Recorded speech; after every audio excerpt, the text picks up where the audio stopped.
บุญฝากข้าวของเรานะครับเรียนธรรมเป็นมีความสุขความเจริญในพระพุทธศาสนาสืบไปสัพพุทธานุภาเวนะสัพพธรรมานุภาเวนะสัพพสังฆานุภาเวนะด้วยพระหัตถ์คุณพระพุทธเจ้าด้วยอำนาจคุณพระธรรมเจ้าด้วยอำนาจคุณพระสังฆเจ้าเอหิมามะเอหิมามะเอหิมามะด้วยอำนาจคุณบิดาด้วยอำนาจคุณมารดาด้วยอำนาจคุณพระแม่ธรณีด้วยอำนาจคุณพระแม่โกศล39วันนี้พุทธาอาชญข้อที่พุทธาขอน้อมถวายมาสิสุวรรณที่พระมหาพระชัยเจ้าว่าเป็นเรื่องทางของเฮาเป็นมีแต่ความสุขความเจริญในพระพุทธศาสนามันคงในพระพุทธศาสนาจริงสิ่งต่อไปก็มีในกาลวันนี้เถิดอานิกวานเมตังสเมตังปะทันตาอวิจิตตจิตาภาดิตังภานันตุสักเขกาเมจะรูเปคิริสิหรตเตยันตานิเควิมาเนทิเปรเทจักขามิตรุวนาคาเนเกอวัตุมหิเกเตอุมาจยันตุเตวาจรทลาวิสเมยักขพันทัพพนาคาติทันตาสันติเกยังมุนิวรวัตยานังสาธุเมสุนันตุ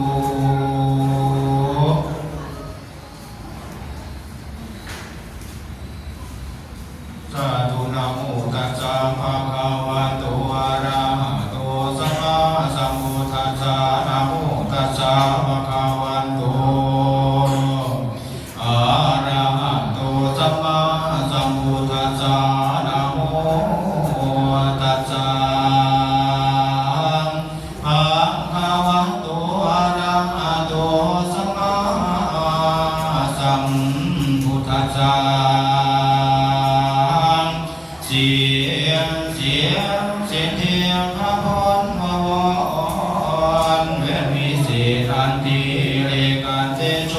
ชัยยตุภวังชัยยมังคาลาชัยยมหามงคลอเนกสวัสดีอาทิตุใส่เสียจังกับจัตตุไอทีนา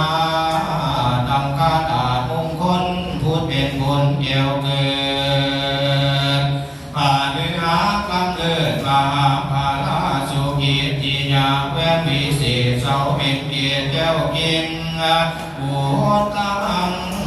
คาลาอุตตมะโชอุตตมะโยอุตตมะดิพีอุตตมะนิชิพินาด้วยอำนาจอันเลือสาอันภูขาทั้งหลายหมายนี้ต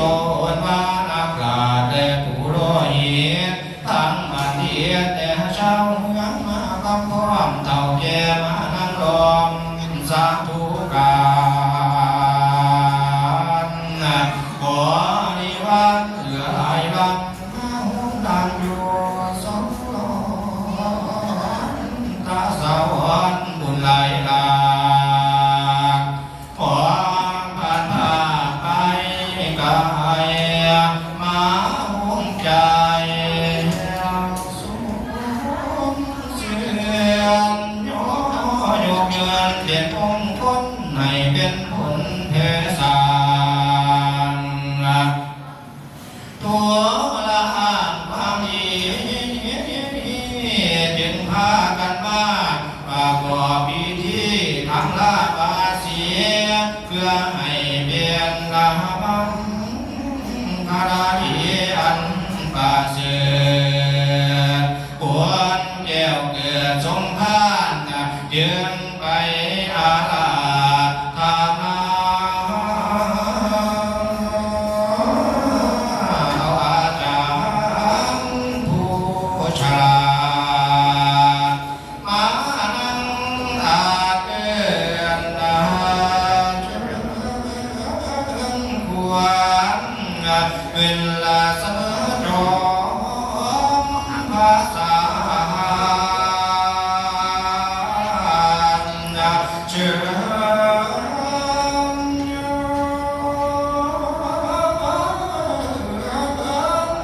วนเกิน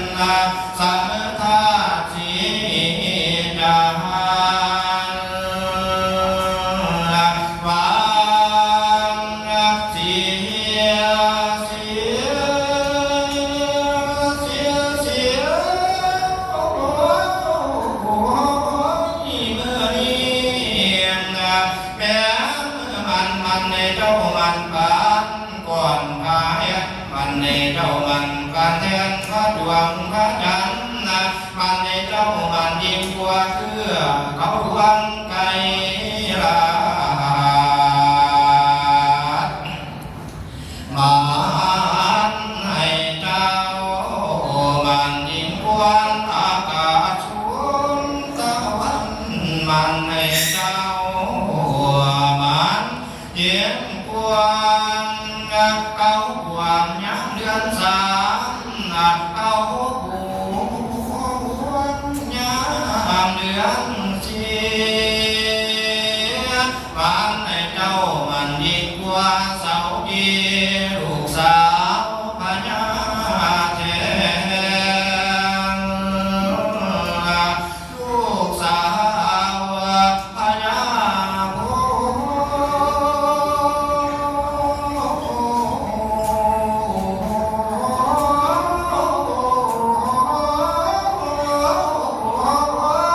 อยู่ฟ้าฟ้าเมื่อนี้เมื่อสง่าหมอเท่าว่าเมื่อแข็งวันดีว่านิทิมวนตาสมโตกันนีอ่างเม็นตัวไม่จันทันทันนี้เป็นกันไม่แก้วคุณนางขอแม่คุณเป็นแล้วจึงให้บันเทียมาสูงวันแก้วเกิดกลางเมืองคุณนางยิ่งย่อยทั้งหนุ่มน้อยและละบางกลางทั้งสาวทั้งและเท่าระเบียงพ่อแม่พ่อลูกเต้าและนารีทั้งเศรษฐีและถวายทานตัวหน้าผู้ชาวเมืองคุณเมืองงามเลิศฟ้า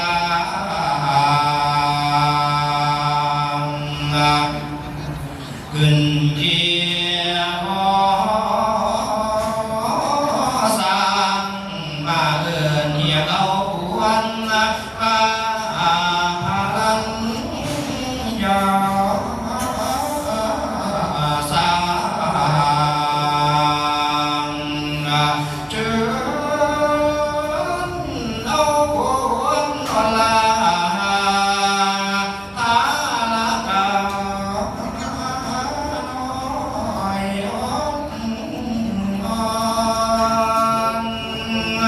เชิญเชิญเราวันทอนเท้าให้ไว้ฟ้าตามาให้ตาม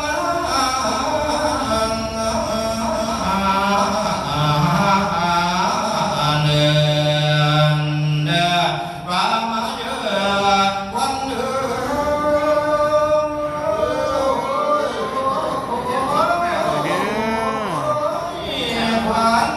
วันเจ้า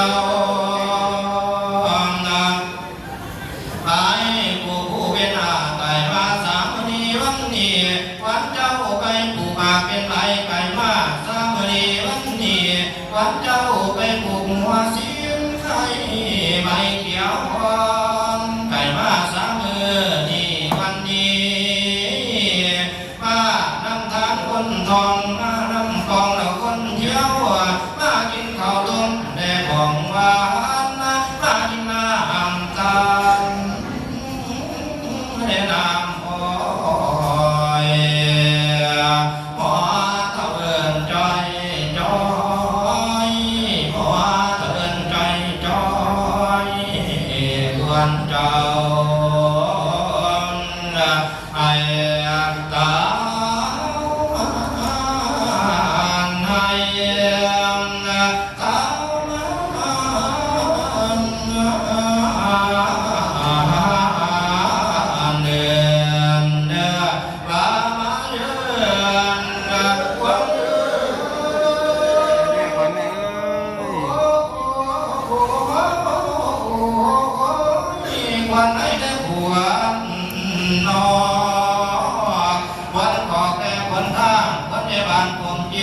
วันทองหน่อยเลยเฮารุ่ง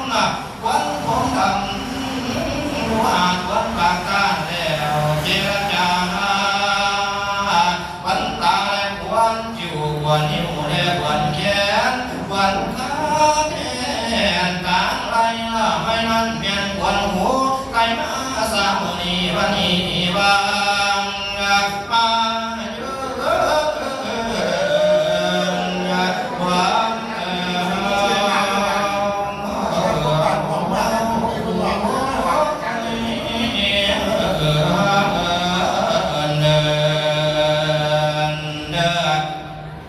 ว่านันอันแล้วขอให้บางอาจารย์มหาพรชัยวันนาผู้จงมีเด่นอายุวันนั้นสุขาพลังยาไลสัน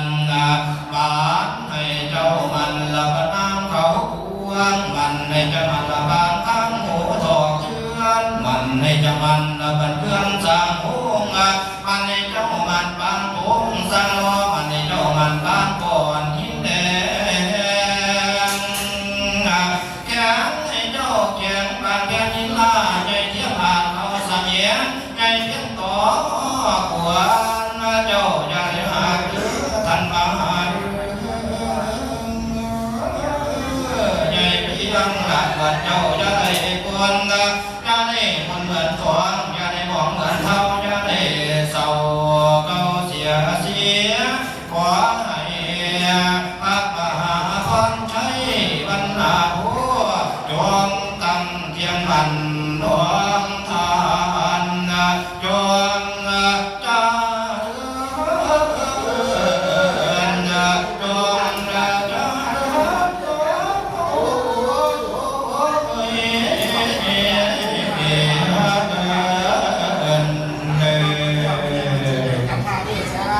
สัตติสัตตาพลัปตาปฏิกานันจยังพลังอรหันตานันจเตเชนะระขังพันธามิสัพพโสภวตุสัพพมังคลังระขันตุสัพพเทวตาสัพพพุทธานุภาเวนัสธาสุขีภวันตุเตภวตุสัพพมังคลังระขันตุสัพพเทวตาสัพพธรรมานุภาเวนัสธาสุขี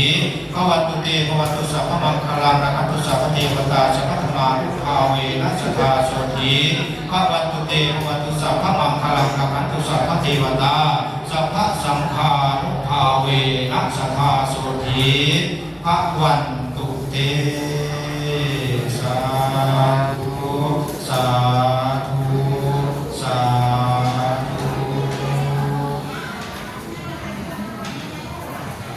กับการรับจากที่